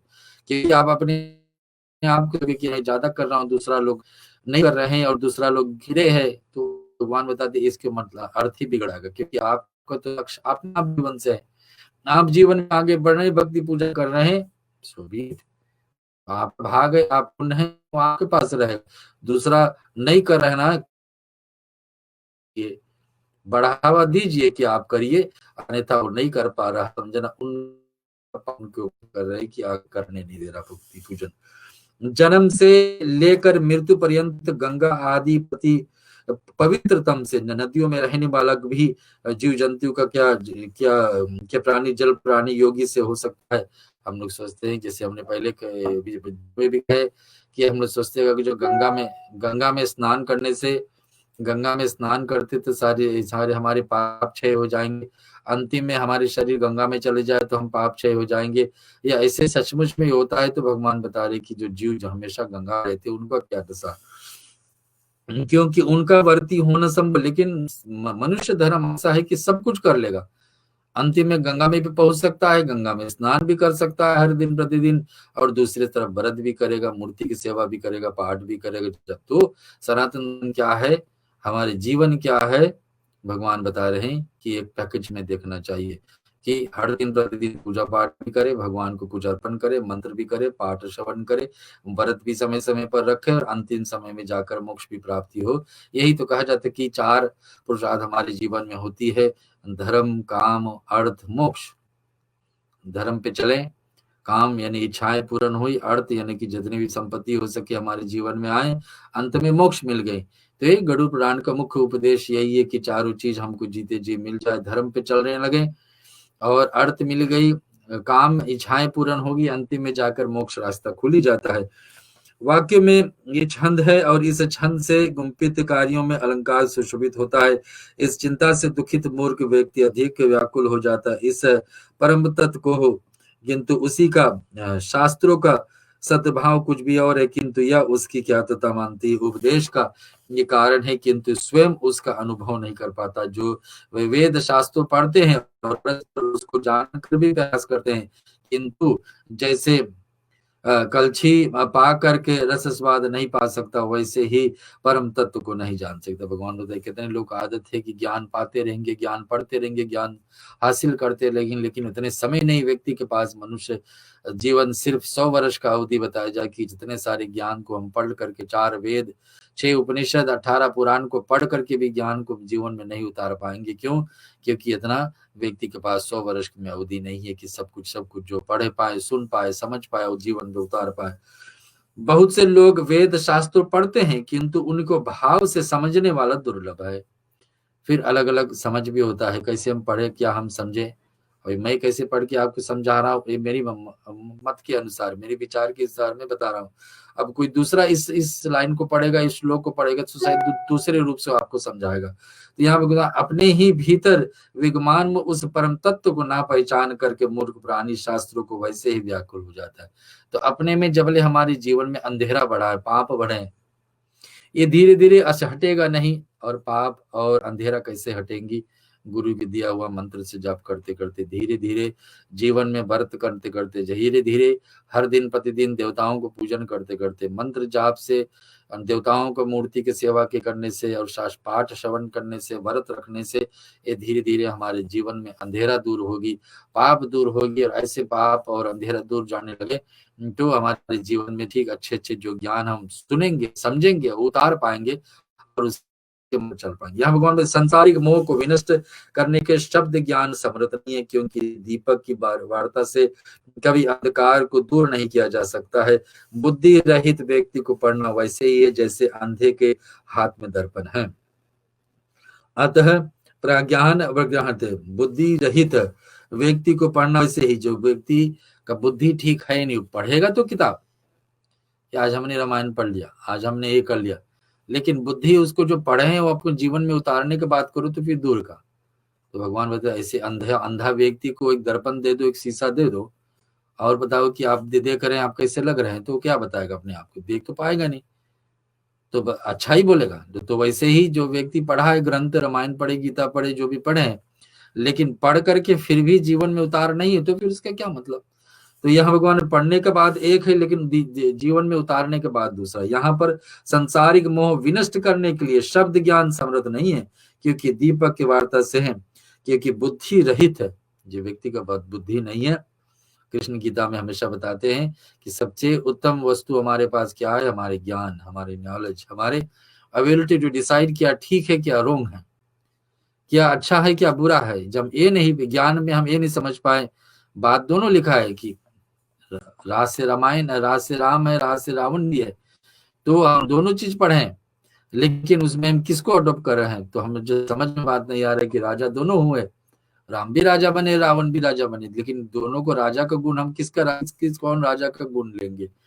तो इस प्रकार से भगवान यह बता रहे कि ज्ञान है और ज्ञान को उपयोग हम नहीं कर रहे हैं, तो फिर क्या मतलब का। तो यहाँ हमारे आंख दोनों क्या है, सत्संग और विवेक। जो हम सत्संग नहीं कर पा रहे, अच्छे लोग को संगत नहीं कर पा रहे, बुरे लोग हमारे पीछे लगे, और बुरे लोग को संगत में बुरे लोग के ही, बुरे लोग के जो करते हैं उसके हिसाब से हमारे जीवन चल रहा है, और अच्छे लोग को हम अपना नहीं पा रहे, तो हम एक आंख से अंधे हैं।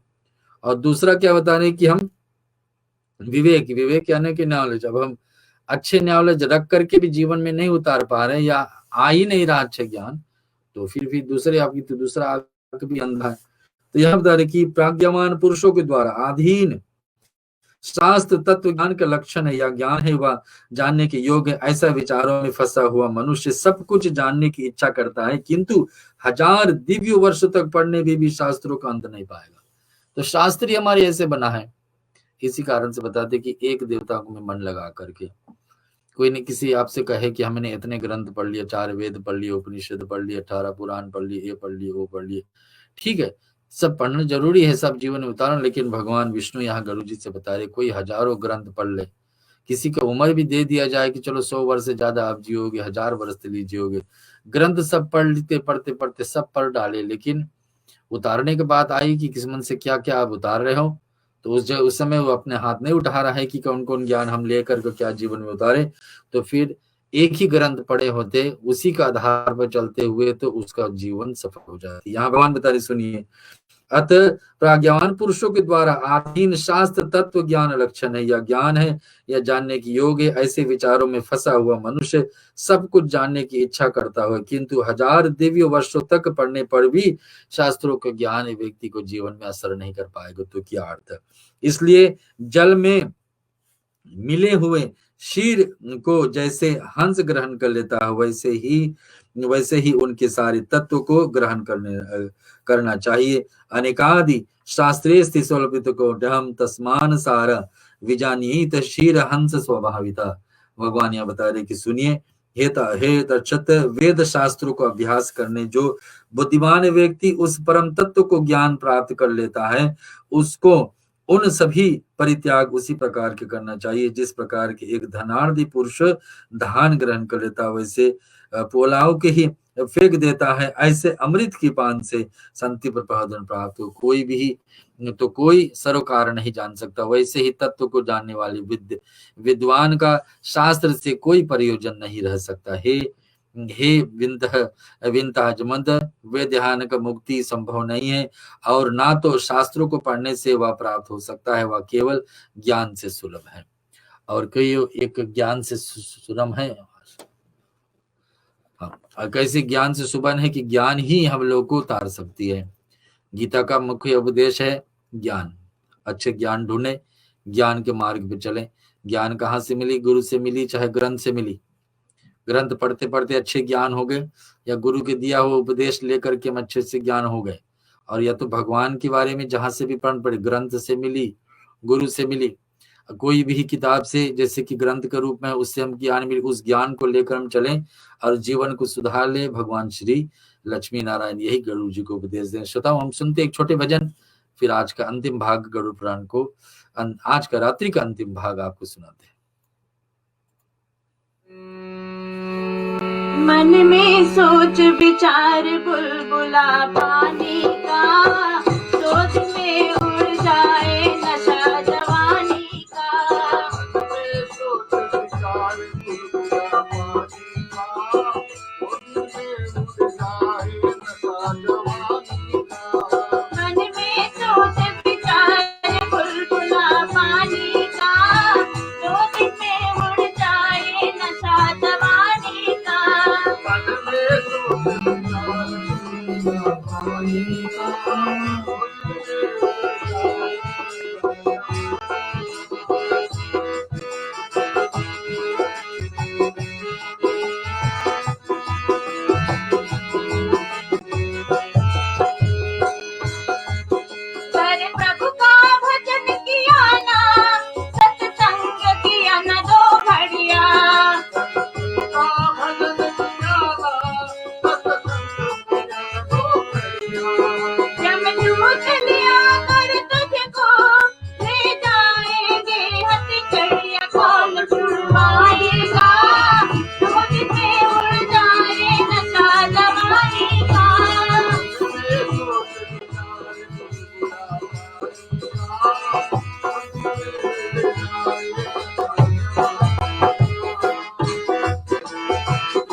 बुलबुला पानी का, जो दिन में उड़ जाए नशा जवानी का।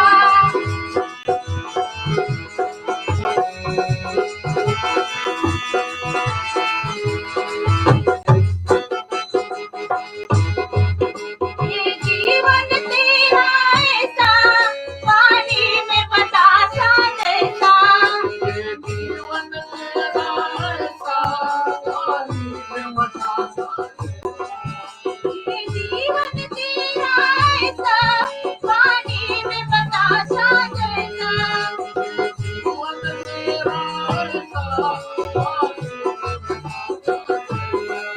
क्यों करता मेरा मेरा, ये दुनिया नैन बसेरा। क्यों करता मेरा मेरा, ये दुनिया है मुझे। या कोई नजर जाएगा, दो दिन में उड़ जाए नशा जवानी का। मन में सोच विचार किया हमारा, सोच विचार मन में सोच विचार बुलबुला पानी का, दो दिन में उड़ जाए नशा जवानी का। दो दिन में उड़ जाए नशा जवानी का। दो दिन में उड़ जाए नशा। भगवान श्री विष्णु कह रहे हैं गरुड़ जी से कि छोटे छोटे ज्ञान पाते पाते हम लोग जब एक उत्तम ज्ञान प्राप्त हो जाएगी, जब हम जान जाएंगे संसार एक सरकने वाले वस्तु है, आज जो हमारे पास है कल छूट जाएगी, और कल जो आएगी वो परसों छूट जाएगी, और ऐसे ही जो पहले थी आज हमारे पास नहीं है, और ऐसे ही धीरे धीरे हमारे जीवन में सब कुछ अंत हो जाएगी, शरीर भी अंत हो जाएगी। बस वही जो ज्ञान से किया हुआ कर्म, अच्छे से अच्छे ज्ञान पा करके और अच्छे से अच्छे कर्म करके ले जाते हैं हम, वही हमारे ज्ञान का, वही हमारे मुक्ति का रास्ता है। जब व्यक्ति का इस बात को ज्ञात हो जाती तो व्यक्ति समझना कि सही मार्ग पे आ गए हैं। देहतार्थ वेद शास्त्रों में अभ्यास करके जो बुद्धिमान व्यक्ति उस परम तत्व को ज्ञान प्राप्त कर लेता है, उसका उन सभी का परित्याग इस प्रकार से करना चाहिए, जिस प्रकार से एक धनार्थी पुरुष ध्यान ग्रहण कर लेता है और प्रकार से फेंक देते हैं, इसी प्रकार से उसका कारण ये है। वैसे ही सभी कर्मों को उसका कारण नहीं मानना चाहिए, उसका कारण ज्ञान है। मुक्ति देने वाला गुरु की एक वाणी है, गुरु हो और या कोई ग्रंथ हो, चाहे 40 से ग्रंथ ज्ञान प्राप्त हुआ हो, चाहे पुराण से, चाहे वेद से, चाहे शास्त्रों से, किसी एक किताब से आपको धार्मिक ज्ञान प्राप्त हुआ है, उस ज्ञान को लेकर के आप अन्य सभी विज्ञानों को विडंबना करना चाहिए। 1000 शास्त्रों का भी भार सिर पर होने पर भी प्राणी संजीवन देने वाला वो परम तत्व को अकेला ही है। सभी प्रकार की क्रियाओं को रहित व अद्वैत शिव तत्व कहा जाता है, उसके गुरु को मुख से प्राप्त हुआ, उसको चाहिए कि ज्ञान हमको तार सके। तो भगवान बता रहे कि एक ज्ञान हमको कैसे तारे, एक ज्ञान हमको प्राप्त हो जाए और इसको ज्ञान हम लोग को रास्ता दिखा दे कि हम जल्द से जल्द भगवान को समझ ले, जल्द से जल्द हम भगवान को करीब हो जाए, जल्द से जल्द हम भगवान के दिया हुआ उपदेश को लेकर चढ़ने लगे, तब उस बात को अलग हो जाता, अलग रूप से देखा। जो उसके गुरु के मुख से प्राप्त हुआ, चाहिए वह करोड़ों आगम शास्त्रों से अध्ययन करने वाला मिलने वाला नहीं है। अब व्यक्ति कभी काल कोशिश करता है कि बहुत सारे ज्ञान यहाँ वहां से हासिल कर ले, लेकिन गुरु से जो सीधे सीधे प्राप्त हुआ ज्ञान उसको नहीं पकड़ पाएंगे। तो गुरु के पाया हुआ ज्ञान, गुरु से दिया हुआ उपदेश और ग्रंथों से सीधे सीधे पाया हुआ ज्ञान, इस ज्ञान को परम उपचार मान करके अपने जीवन में उतारना चाहिए। गरुड़ पुराण के हम लोग 15वां सप्ताह में प्रवेश है, और इस सप्ताह में जो भी भगवान उचित समझे बात को गरुड़ जी को समझाएं। धर्म कांड के बीच में ज्ञान 2 प्रकार के भगवान बताएं, एक है शास्त्र कक्षित ज्ञान और दूसरा है विवेक प्राप्ति हुआ है। एक शास्त्र का, एक विवेक से, दोनों का अर्थ समझिए। इसमें से शब्द ही ब्रह्म है ऐसा आगम शास्त्र कहते हैं, वह परम तत्व ही ब्रह्म है, और ऐसा विवेक जन कहते हैं। कुछ लोग अद्वैत को प्राप्त करते अच्छे इच्छा रखते हैं, और कुछ लोग दैत्य को चाहते हैं, किंतु वे सभी यह नहीं जानते हैं कि वह परम तत्व संभाव वाला है, विद्युत्व को रहित। बंधन और मोक्ष के लिए संसार में दो ही पद हैं, एक है मेरा है, दूसरा है मेरा नहीं है। जब तक हम ये बात पे रहेंगे कि ये संसार में ये वस्तु मेरा है, शरीर मेरा है, परिवार मेरा है, धन संपत्ति मेरा है, तब तक मेरा मेरा में ही हम पड़े रह जाएंगे। जब धीरे धीरे सबको छोड़ेंगे, आज मेरा है लेकिन कल कहाँ रहेगा, इस बातों को जब विश्वास मन में बैठ जाएगी और ज्ञात हो जाएगी, उस पर चलने लगेंगे इस बात को लेकर के, तब भगवान से बता दे कि पूजा और भक्ति में क्या डिफरेंस है, क्या अर्थ है, क्या अलग होना चाहिए, उस बात को हमारे जीवन में ए दे पद्ये बंद मोक्षायतम मम्येति मम्येतिम च मम्येति बंध्यम जनोत्तरम मम्येति परिचिते। जो कर्म जीव आत्मा बंधन से नहीं जाता है वह सत्कर्म है, जो प्राणी को मुक्ति प्रदान करने में समर्थवर्ती है वह विज्ञा है। तो जो प्राणी मुक्ति प्रदान करने वाली समर्थी है और जो विज्ञा वही विद्या है, और उस पर अतिरिक्त दूसरी कर्म तो परिश्रम करने के लिए होता है, और दूसरी विज्ञा कला निपुण्य से प्रदर्शित करना होता है। जब तक प्राणियों को कर्म अपनी आकृष्ट नहीं करते तब तक उनमें से सांसारिक वासना विद्यमान है, और जब तक उनमें से इंद्रियां चलता रहती तब तक वह परमात्मा ज्ञान नहीं हो सकता। तत्कर्म से जब तक व्यक्ति शरीर अभिमान रखता है तब तक वह ममता में पड़ा रहता है। भगवान बार बार बता रहे कि सुनिए, भगवान बार बार बता रहे कि सुनिए कि जब तक इस हम उसमें संकल्प तथा कल्पना करने की शक्ति रहती तब तक उसके मन में सिद्धत नहीं होता, जब तक वो शास्त्र चिंतन नहीं करता, तब वो जब तक उस पर गुरु की दया नहीं होती तब तक उस परम तत्व को कथा कहाँ से प्राप्त होगा। तो कथा भी पढ़ करके हम कैसे पढ़ करके क्या समझेंगे शायद अलग हो, लेकिन गुरु उस बात को समझा दे वो बात अलग हो। तो गुरु का उपदेश और ग्रंथ को ज्ञान पा करके हमारे जीवन को हम तार सकते हैं। मनुष्य जीवन का लक्ष्य यही होना चाहिए। भगवान विष्णु बार बार इस बात को बता रहे हैं। तभी तक ही तप व्रत तीर्थ जप और होम आदि कृत एवं वेद शास्त्र तथा आगम की कथाएं जब तक व्यक्ति उस परमार्थ तत्व को नहीं जान सकता है। तो यदि व्यक्ति अपना मोक्ष चाहता है तो वह सभी अवस्थाओं को पर्यंत पूर्वक सदैव तत्निष्ठ होकर रहे। देहिक दैविक और भौतिक इन तीनों पातापों से संतप्त प्राणी को धर्म और ज्ञान जिसका पुष्प है, स्वर्ग तथा मोक्ष जिसका फल है, ऐसे मोक्ष रूपी वृक्ष को छाया का आश्रय करना चाहिए। देहिक दैविक भौतिक तापा यानी कि हम लोग संसार में अपने मन में क्या अच्छे अच्छे विचार लाए, शरीर से अच्छे कर्म करे और मुंह से अच्छी अच्छी बातों को बोले, मंत्रों को सहारा ले। ये तीन मार्ग से हम अच्छे से पूर्ण कर्म कर सकते। भगवान गीता वाली बात यहाँ पर अर्जुन और कृष्ण के बीच में जैसे संवाद है, वैसे इस उपदेश को श्री गरुड़ जी सुन रहे हैं भगवान विष्णु से कि ये तीनों तापों से संतप्त प्राणी को धर्म और ज्ञान जिसका पुष्प है, स्वर्ग तथा मोक्ष प्राप्त होने वाला ऐसा मोक्ष रूपी वृक्ष के छाया को आश्रय करना चाहिए। अतः श्री गुरुदेव के मुख से प्राप्त हुआ ज्ञान द्वारा आत्मज्ञान को जानना चाहिए। ऐसा करने से जीव इस दुर्वश संसार बंधन से सुख पूर्वक मुक्त हो जाएगा। ग्रंथों से ज्ञान पा करके, गुरु से ज्ञान पा करके हमको चलना चाहिए। तावत तपोवर्त तीर्थ जप होम जे पारि कर्म वेद शास्त्रांगम कथा यावात तथ न विन्दति तस्मांत सर्वप्रयतन सर्वास्थ्यंतुम सर्वदा ततनिष्ठाम भवेत ताश्रम यच्छति मानत धर्म ज्ञान सुनिस्तम स्वर्ग मोक्ष फलदायतः। ये कहने गरुड़ जी उस तत्व ज्ञान को अंतिम कृत सुनो जिसके द्वारा ब्रह्म पद को निर्णय नाम वाला मोक्ष प्राप्त हो जाएगा। अब मैं उसे कहूंगा। तो अंतिम इस आज का अध्याय का जो अंतिम भाग है, भगवान विष्णु बता रहे गरुड़ जी सुनो, अंत समय में आ जाने पर पुरुष भय रहित होकर के असंग रूप शास्त्र के देहादिक आसक्ति काट देते हैं। घर से सन्यासी बन करके निकल धीरे जीवन पुरुष पवित्र तीर्थ में जाकर उसके जल में स्नान करे। ये व्यक्ति का अनुभव हो जाए, मैंने कि तो हमेशा हर दिन करना चाहे, हमेशा अवसर मिले कर ले कि तीर्थ में पहुंचे, जल में स्नान करे।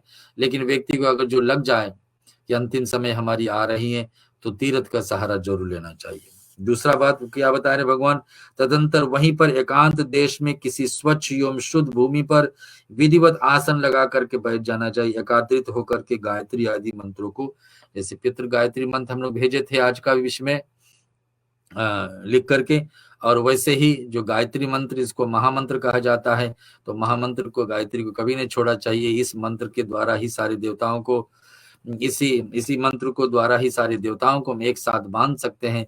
तो यहाँ भगवान बता अंतिम समय पर गायत्री मंत्र का सहारा लेना चाहिए। इस पितृपक्ष में जो गायत्री मंत्र लिखा हुआ है स्क्रीन पे आप देख सकते हो, पितृदेवाय विद्महि जन्म दात्रे च धीमहि तन्नो पितृ प्रचोदयात्। इस मंत्र को पितृपक्ष में जरूर आप बोलें।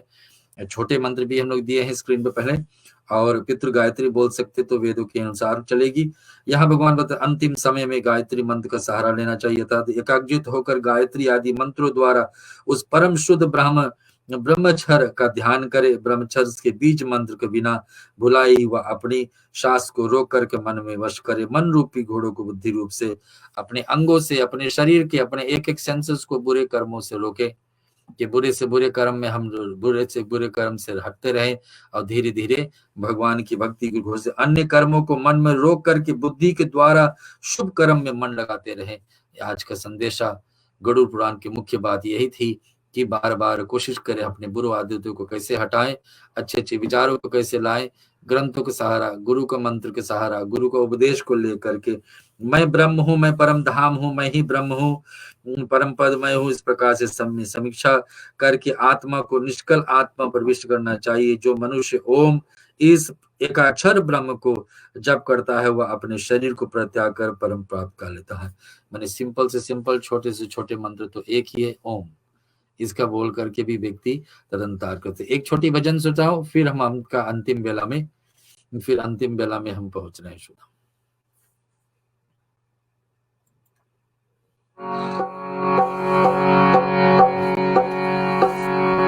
मेरे आपके कृपा से सब काम हो रहा है। मेरे आपकी कृपा से सब काम हो रहा है। करते हो मेरे राघव, मेरा नाम हो रहा है। करते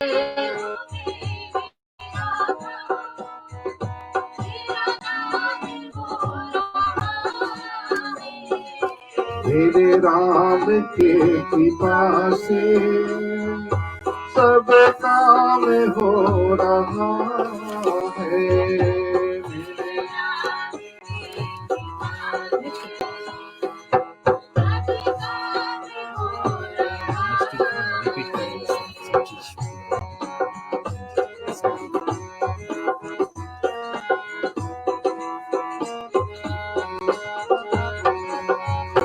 पतवार के बिना ही तेरी नाव चल रही है। पतवार के बिना तेरी नाव चल रही है। हैरान है जमाना, मंजिल भी मिल रही है।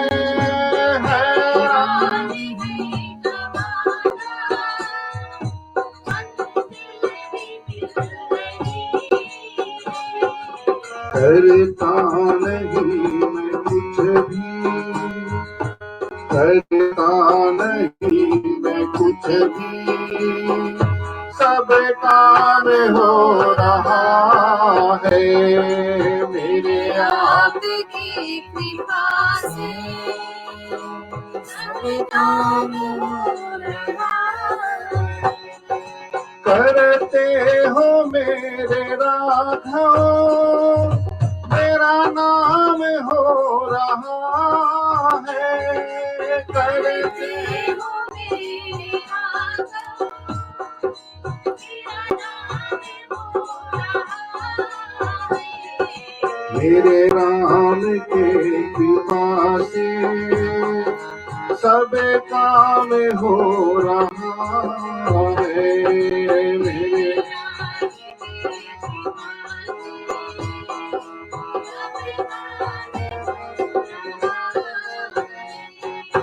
तुम साथ हो जो मेरे, किस कमी है, तुम साथ हो जो मेरे, किस चीज की कमी है। किसी और चीज की अब दरकार भी नहीं है, किसी और चीज की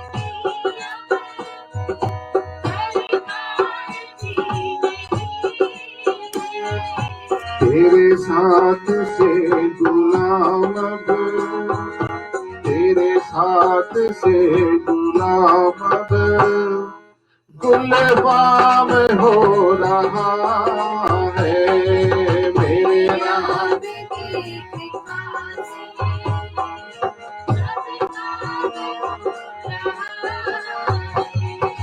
करते हो मेरे राघव, मेरा नाम हो रहा है, करते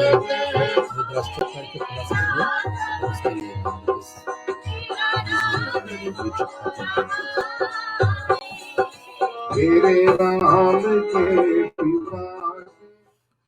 जी हाँ श्रोताओ, अभी आप भजन श्रवण किए हैं कमल भाई और शर्मिल का मुखार से। मेरे आपकी कृपा से सारे कार्य हो जाना। ऐसे ही हम लोग को विश्वास रखना चाहिए कि भगवान की कृपा से हमारी जीवन चल रही है, ये नाव चल रही है। इसी कारण से कभी काल हम सोचेंगे अपने कर्म से ही भगवान, हमारे कर्म से ही सब कुछ चल रहा है, बात तो ठीक है, लेकिन भगवान ना होते हम हमेशा समझाते। गरुड़ पुराण कहती है और गीता कहती है 5 देवताओं को सहारा हम लेके चलते हैं। वायु देवता है तो हम लोग को सांस लेने की क्षमता है, धरती पर बैठे हैं तो सारे कर्म हो रहा है, और इधर जल के बिना कौन जीव जिएगा, इधर सूर्य का प्रकाश है और अग्नि देवता है। ये सारे देवताओं पंचदेव जो हमारे बीच में 5 देवता के द्वारा हमारे 5 शरीर से, जो शरीर के एक अंग वायु शरीर चलती है, उसको भरोसा हम चलते हैं। अंतिम समय में यही 5 हमारी धीरे धीरे से शरीर से जब निकलती है तो फिर अंतिम बेला आ जाती। गरुड़ पुराण आज का उपदेश हम लोग यही लिए थे, तो भगवान बताए ज्ञान जल्द से जल्द जीवन में उतार लेना चाहिए, चाहे गुरु से मिले, ग्रंथ से मिले, लेकिन जल्द से जल्द इस पा करके इसको अपन जीवन में उतारे, ताकि हमारे जीवन सुधार में हो जाए, और सुधार में हो जाने के बाद में हमको जीवन में भक्ति प्राप्त हो जाए। भक्ति प्राप्त होने के मोक्ष रास्ता फिर खुल जाती। ऐसी बातों को लेकर आज 15वां सप्ताह का गरुड़ पुराण का उपदेश हम आपके बीच में संपूर्ण करने जा रहे हैं। रुद्राष्टक बोलो नारायण नारायण नारायण।